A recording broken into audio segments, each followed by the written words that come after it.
I've known this family and this story for almost 20 years. It is a story that still haunts me. Nevertheless, it is worth telling, so powerful it might make someone never drink and drive again. Michelle Brooks loved rural Overton County. She was all country. She was a tomboy for years. She could shoot guns with the next of them. She changed her oil in her car, and she just went four-wheeling with them. And she finally grew up and found this guy that she was crazy about. They'd been dating 5 years. And she said, I'm going to get married. I'm going to have this little black-haired girl. So she put on this beautiful handmade dress, went up to Dale Hollow for a simple but lovely wedding.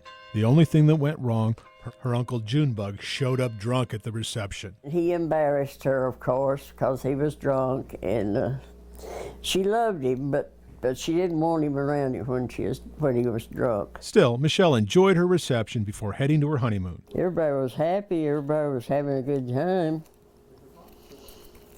But it didn't end that way. The newlyweds never got out of Overton County.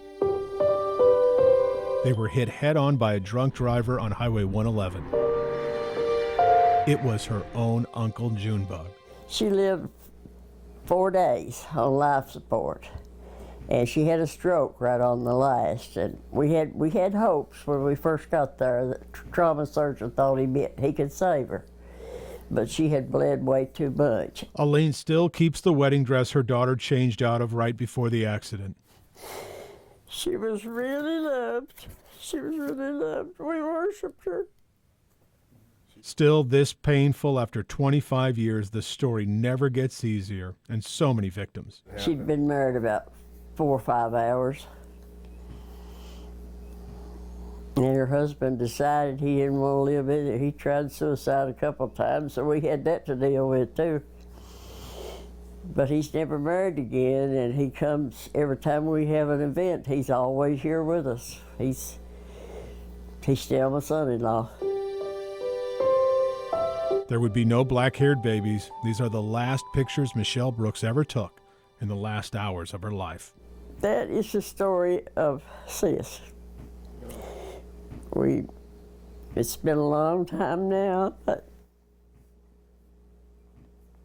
the reason for that long pause, there was unfinished business. Carmen Junebug Reagan was sentenced to 6 years in prison. From the day of the accident through sentencing, Elaine Davidson never spoke to her brother until she got a call that he was dying of cancer and moved to St. Thomas Hospital. I didn't think I wanted to see him. But I finally got up the brass to go down there and see him, and I was glad I did. I was glad I didn't let him die without me talking to him.